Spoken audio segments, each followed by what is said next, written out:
আসসালামু আলাইকুম। আজকে আপনাদের জন্য আরও একটা সুন্দর ডয়েলি প্যাটার্ন নিয়ে এসেছি। এটা খুব সুন্দর একটা প্যাটার্ন এবং বেশ বড় সাইজের একটা ডয়েলি হবে আমাদের এই প্যাটার্নটা থেকে। আমরা এই জন্য 9 তার সুতা দিয়ে ডয়েলিটা করব এবং আমি এখানে 2 মিলিমিটার হুক ব্যবহার করব। তো আসুন আমরা শুরু করে দিই। আমাদের এই ডয়েলিটা করার জন্য আমি এই গোল্ডেন ব্রাউনিশ টাইপের এই ইয়ার্নটা ব্যবহার করব। প্রথমেই আমি কাজটা শুরু করে দিচ্ছি। আপনারা আপনাদের সুবিধা মতন যার যেভাবে সুবিধা সেভাবে একটা স্লিপ নট দিয়ে নেবেন। আমাদের স্লিপ নটটা তৈরি করে নিলাম। স্লিপ নট দিয়ে নেওয়ার পরে 1 2 3 4 5 6 7 টোটাল 7টা আমি চেইন করে নিয়েছি। এখন 1 নাম্বার চেইনের সাথে এভাবে আমি একটা স্লিপ স্টিচ দিয়ে নিচ্ছি। এতে করে আমাদের একটা রিং তৈরি হবে। এরপরে আমি চেইন 3, এটা হচ্ছে আমাদের একটা প্রথম ডাবল ক্রোশে। এরপর আমরা এই রিংটার মধ্যে টোটাল আরও 15টা ডাবল ক্রোশে করে নেব। আমি কাউন্ট করে করে ডাবল ক্রোশেগুলো করে নিচ্ছি, আপনারাও কাউন্ট করে করবেন। প্রথম চেইন 3, এটা হচ্ছে একটা ডাবল ক্রোশে এবং পরবর্তী 15টা ডাবল ক্রোশে, সব মিলিয়ে আমাদের আসলে 16টা ডাবল ক্রোশে করা হবে আমাদের ফার্স্ট রাউন্ডে, রো নাম্বার 1-এ। আমি এভাবে গুনে গুনে ডাবল ক্রোশেগুলো করে নিচ্ছি। তো দেখতে পাচ্ছেন আমি বেশ কয়েকটা ডাবল ক্রোশে করেছি। আমি বাকিটা অংশ ডাবল ক্রোশে করে আমি ফিরে আসব। আমাদের 16টা ডাবল ক্রোশে করা হয়ে গিয়েছে। এখন আমরা প্রথম যে 3টা চেইন করেছিলাম তার থার্ড চেইনের সাথে এখানে একটা স্লিপ স্টিচ করে নেব। এভাবে আমাদের রো নাম্বার 1 কমপ্লিট হয়ে গেল। এরপরে রো নাম্বার 2 শুরু হবে। রো নাম্বার 2 শুরুতেই আমি 3টা চেইন করে নিচ্ছি। এখন ঠিক একই স্টিচে ঠিক এই চেইন 3-র উপরেই আমি আরও একটা ডাবল ক্রোশে করে নেব। তার মানে আমি প্রত্যেকটা স্টিচে এই রোতে 2টো করে ডাবল ক্রোশে করব। রো নাম্বার 1-এর যে কটা ডাবল ক্রোশে ছিল তার প্রত্যেকটা ডাবল ক্রোশের উপরেই আমাদের 2টো করে ডাবল ক্রোশে করতে হবে। ইন টোটাল আমাদের 16টা ডাবল ক্রোশে ওপরে 2টো করে করাতে আমাদের টোটাল 32 বা 32টা ডাবল ক্রোশে করা হবে। রো 2টা একদমই সিম্পল, আশা করছি আপনারা সবাই ফলো করতে পারবেন। আমি এভাবে প্রত্যেকটা ডাবল ক্রোশের উপর 2টো স্টিচ করে তারপরে পুরোটা রাউন্ড কমপ্লিট করে ফিরে আসব। তো আপনারা দেখতে পাচ্ছেন এভাবে আমি পুরোটা রাউন্ড কমপ্লিট করে আমাদের 32টা স্টিচ হয়ে যাওয়ার পরে আমি ফিরে আসছি। আমাদের 32টা স্টিচ কমপ্লিট হয়ে গিয়েছে, আপনারা দেখতে পাচ্ছেন। এখন আবার আমরা আমাদের থার্ড চেইনের সাথে এভাবে করে একটা স্লিপ স্টিচ করে নেব। এখানে আমাদের রো 2 কমপ্লিট হয়ে গেল। রো নাম্বার 3 শুরু করতে যাচ্ছি। এখানেও শুরুতে আমাদের প্রথমে 3টা চেইন করে নিতে হবে। এই 3টা চেইনও ডাবল ক্রোশে সমান। এখন আমি ট্রিপল ক্রোশে 2 টুগেদার করব। তো এখানে আমি 3টা চেইন করেছি, আসলে আমার 4টা চেইন করতে হতো। তা আমি 3টা চেইন করার পরেই আমি ট্রিপল ক্রোশেটা করে একসাথে এটাকে লক করে নেব। এখন আমার হুকে দেখতে পাচ্ছেন 2টো লুপ আছে। এভাবে আমি ট্রিপল ক্রোশেটা কমপ্লিট করলাম।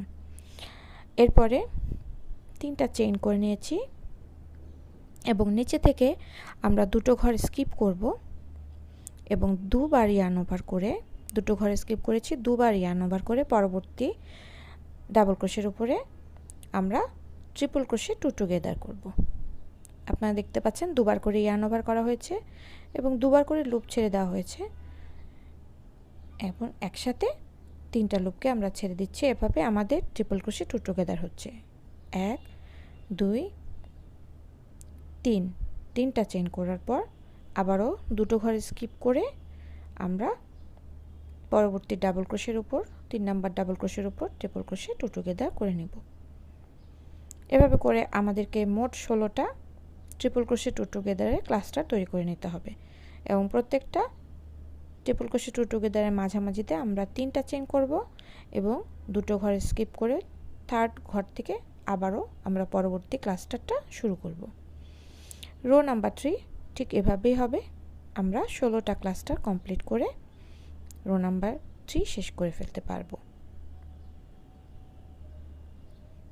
1 2 তিনটা চেইন এবং ট্রিপল ক্রোশে টু টুগেদারে একটা ক্লাস্টার। এভাবে করে পুরোটা রাউন্ড কমপ্লিট করে আমি ফিরে আসব।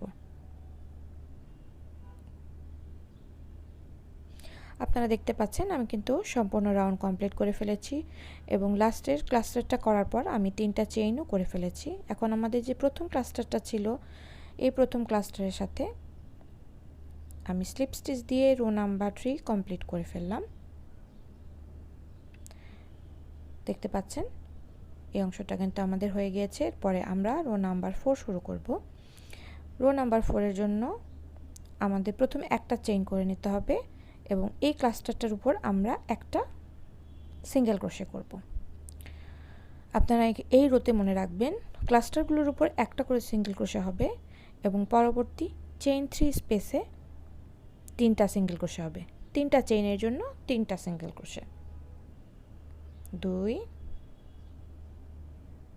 3, 3টা সিঙ্গেল ক্রোশে, তারপর আবার ক্লাস্টারের উপর একটা সিঙ্গেল ক্রোশে, চেইন 3 স্পেসে 1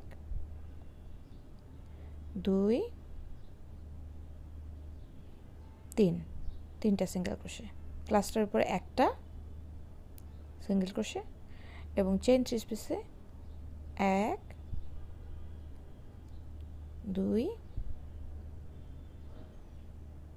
3, 3টা সিঙ্গেল ক্রোশে। এভাবে করে আমরা এই রোটা কমপ্লিট করব। এটা খুব ইজি একটা রো। পুরোটা কমপ্লিট করে আমি ফিরে আসছি। আপনারা দেখতে পাচ্ছেন আমাদের এই রোটা কমপ্লিট করে আমি ফিরে এসেছি। এখানে আমাদের লাস্ট সিঙ্গেল ক্রোশেটা করার পর আমরা প্রথম যে সিঙ্গেল ক্রোশেটা করেছিলাম সেখানে একটা স্লিপ স্টিচ দিয়ে রো নাম্বার 4 আমি শেষ করে নিলাম। এরপরে আমাদের রো নাম্বার 5 শুরু হবে। রো নাম্বার 5-এ এই ক্লাস্টারগুলোর উপরে আমার 3টা করে ডাবল ক্রোশে হবে। এই জন্য প্রথমে আমি 3টা চেইন করে নিয়েছি, এরপরে আমি একটা ডাবল ক্রোশে করব। এখন এই জায়গায় দুটো ডাবল ক্রোশে আছে, একই স্টিচের উপরে একটা সিঙ্গেল ক্রোশের উপরই দুটো ডাবল ক্রোশে। এরপর আমি গুনে গুনে 11টা চেইন করব।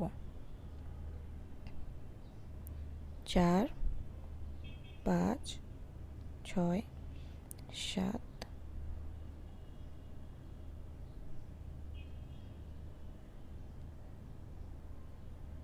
এখানে আমার 11টা চেইন করা হয়ে গিয়েছে। পরবর্তী যে ক্লাস্টারটা ছিল তার উপরে যেই জায়গাটাতে সিঙ্গেল ক্রোশে আছে এই জায়গাতে এখন আমার 3টা ডাবল ক্রোশে করতে হবে। এই রোটা আসলে খুবই সহজ।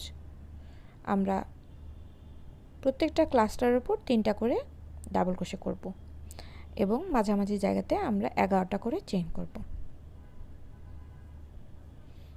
দেখতে পাচ্ছেন 3টা ডাবল ক্রোশে করেছি। 1 2 3 4 5 6 7 8 9 10 11, 11টা চেইন। আবার পরবর্তী ক্লাস্টারের উপরে যে সিঙ্গেল ক্রোশেটা ছিল রো নাম্বার 4-এ ঠিক এই জায়গাতে 3টা ডাবল ক্রোশে, 1 2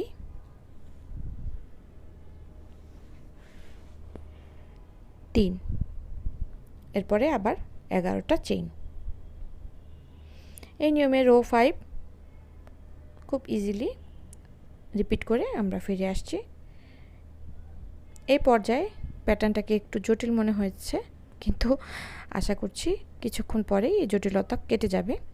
তা আমি সম্পূর্ণ অংশ করে ফিরে আসলাম। এখানে আমাদের লাস্ট 11টা চেইন করা হয়ে গিয়েছে। আমি আপনাদেরকে একটু দেখাচ্ছি। এখন এই চেইনগুলোর কারণে কিছুটা বিশৃঙ্খল মনে হলো, আপনাদের কিন্তু কাজটা করার পর খুব সুন্দর একটা ডয়েলি তৈরি হবে। তো আশা করছি আপনারা ভালো মতো ফলো করবেন। আমরা এখানে শুরুতে দুটো ডাবল ক্রোশে করেছিলাম এই সিঙ্গেল ক্রোশের উপর, ঠিক একই স্টিচ থেকে এখন আমাদের লাস্ট ডাবল ক্রোশেটা করতে হবে। এটা ছিল আমাদের প্রথম ক্লাস্টার 3টা ডাবল ক্রোশের। এখানে আমরা মাঝখানের যে স্টিচটা এখানে থার্ড চেইনের সাথে স্লিপ স্টিচ করে নিচ্ছি। তো এখানে আমাদের রো নাম্বার 5 কমপ্লিট হয়ে গেল। এইভাবে 3টা ডাবল ক্রোশে ক্লাস্টার এখানে তৈরি হয়ে গিয়েছে। এরপরে আমরা রো নাম্বার 6 শুরু করব। রো নাম্বার 6এও শুরুতে আমরা 3টা চেইন করে নিলাম, তারপর পরবর্তী ডাবল ক্রোশের উপর আমরা একটা ডাবল ক্রোশে করে নেব ঠিক এই জায়গাটাতে। এখানে একটা ডাবল ক্রোশে করে নিলাম। এখন আমরা 6টা চেইন করব, 1 2 3 4 5 6, 6টা চেইন করে নিয়েছি। আপনারা দেখতে পাচ্ছেন প্রথম দুটো ডাবল ক্রোশে, তারপরে 6টা চেইন। এখন আমরা যে 3টা ডাবল ক্রোশে করেছিলাম তার প্রথম এবং শেষের ডাবল ক্রোশে, প্রথমটাতে আমি একটা ডাবল ক্রোশে করব, 1, মাঝখানের ডাবল ক্রোশেটার উপরে আমরা দুটো ডাবল ক্রোশে করব, এখানে দুটো, 1 2, আমাদের একটা ঘর ইনক্রিজ হলো। লাস্টের স্টিচটাতেও আমরা একটা ডাবল ক্রোশে করব। টোটাল 3টা ঘর থেকে আমার এখানে 4টা স্টিচ তৈরি হয়ে গেল। দেখতে পাচ্ছেন একটা ঘর ইনক্রিজ হয়েছে মাঝখান থেকে। এরপর আবার আমি 6টা চেইন করে নেব এবং এভাবে প্রত্যেকটা ক্লাস্টারের উপরে এরকম করে আমরা প্যাটার্নটা রিপিট হবে। রো নাম্বার 6টাও খুব সোজা। আপনারা অবশ্যই গুনে গুনে চেইনগুলো করবেন, কারণ চেইনগুলোর নাম্বার সব সেম হওয়া খুবই জরুরি। আপনারা প্যাটার্নটা আরও কয়েকটা রো হয়ে যাওয়ার পরেই বুঝতে পারবেন।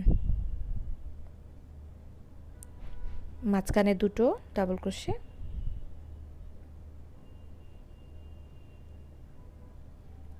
3 নাম্বার ডাবল ক্রোশের উপরে একটা ডাবল ক্রোশে, 6টা চেইন, 1 2 3, এভাবে করে আমি 6টা চেইন করে ফেলব। আপনারা দেখতে পাচ্ছেন এখন কিছুটা স্পাইডার নেটের মতন দেখাচ্ছে। তো আস্তে আস্তে আমাদের এখানে একটা সুন্দর প্যাটার্ন ফুটে উঠবে। আশা করছি এ পর্যন্ত আপনারা সবাই বুঝতে পেরেছেন। আজকের পর্বে এ পর্যন্তই দেখাবো। আমরা আগামী পর্বে পুরোটা রাউন্ড কমপ্লিট করে ফিরে আসব এবং পরবর্তী অংশ করে দেখাবো ইনশাল্লাহ। আল্লাহ হাফেজ।